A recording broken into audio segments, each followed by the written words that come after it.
All right.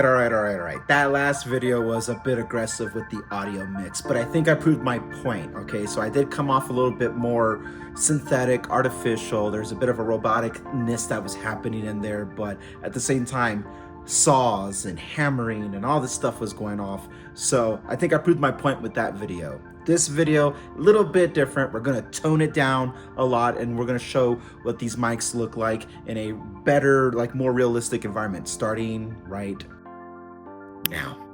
This is gonna be a quick video because I'm actually sick. Life as a father, my kid got me sick because he's sick. What are you gonna do? But I wanted to get some thoughts out while it's still fresh in my head about some of these frustrations I'm having with the iPhone 16 Pro, and why I am more interested in maybe getting a 16 base model again.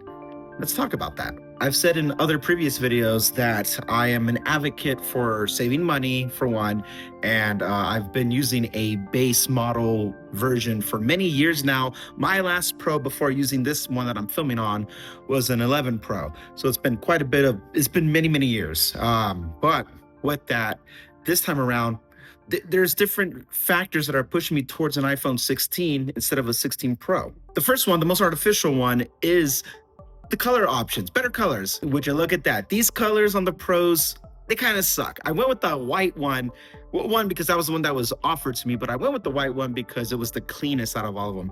The desert one looks like it's trying to be rose gold or even like a warm hue of natural titanium, also be gold. It looks like it's trying to be three different things at once instead of just a specific color.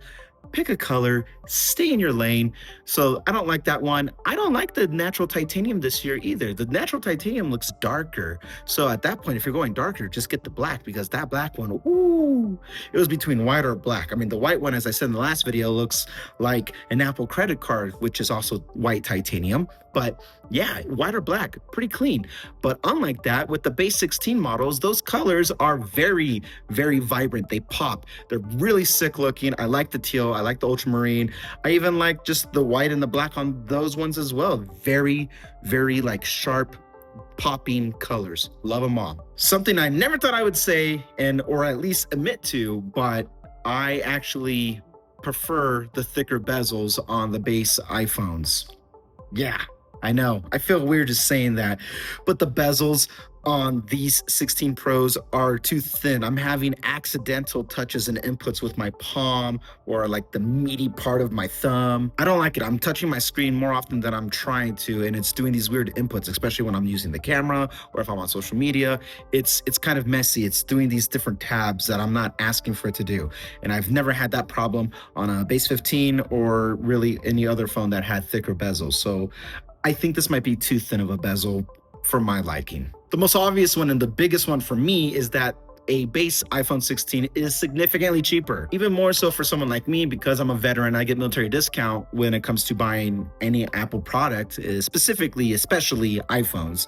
So I'm always about saving money wherever I can, because this is a tool. I'm not trying to just drop a lot of money on something just for the sake of it. If the utility is still going to be the same, then I'll save money wherever I can. And the most obvious one to getting a base iPhone, and why I've always been sticking with them for a long time, is they're significantly cheaper. I don't like spending $1,000 if I don't have to. You know what I mean? And then the biggest one for me that I was the most excited to find out is that even on the base iPhone 16s, there's no software locking anymore. Everything that's on the Pros is coming to also the base model. Not just talking about the hardware with the action button or the camera control button, but also now like this Apple Intelligence thing that's coming out, which I necessarily don't care for, but I do like the UI improvements that come with Apple Intelligence. And that's all I ever really wanted. And I don't like that this phone that's now a year old got booted from getting the better UI. And then the biggest one, the one I felt like I was cheated and lied to about, the audio mix. The audio mix feature the only reason why I was hyped about getting a Pro is because I was like, hey, if we can consolidate everything to a single device, an iPhone 16 Pro, then let's go with that. Only to find out that an iPhone 16, a base iPhone 16, gets the same software capabilities as the Pros when it comes to audio mix. That completely null and voids this whole thing that I was trying to advocate for getting a Pro, because I don't film in log. I don't use ProRes or RAW photos. I don't film in log. My content goes up on social media and YouTube. I know where my demographics are at, and anything above just filming on an iPhone can be more or less redundant or overkill. Here's a fun fact about me. Every music video I've ever filmed, because I'm a musician, other channel in the description, got a new album coming out, but every music video I've ever filmed was not filmed in log. So I don't use it. And I've filmed a lot of my music on this phone specifically this phone, but a base model phone. My incentive to use a pro phone now is going lower and lower every year because the tech is just getting better, cheaper, and it's becoming more accessible on these lower end iPhones.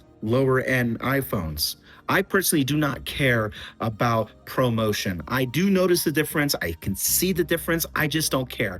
And a lot of people outside of the tech community don't care either. I also don't care because I don't use it. I don't care about the always on display. It's cool that it's there, but it's not a thing for me. I like saving battery over anything else. I don't do it on my watch. I don't do it on my phone. And again, outside the tech community, most people don't care either. And to address a certain button in the room, I do not like camera control button. You hear me, Apple? Button. It's a button. Quit gaslighting me. I think the hardware for there is kind of half-baked and the software just overall kind of sucks. With the thin bezels as well, I'm getting accidental inputs. The whole thing just feels rushed, clunky, and it's probably the worst feature I've ever seen on an iPhone in a very, very long time. It's the software that makes the phone. And as of right now, there's not much in the software department that's making me want to pay more for the same.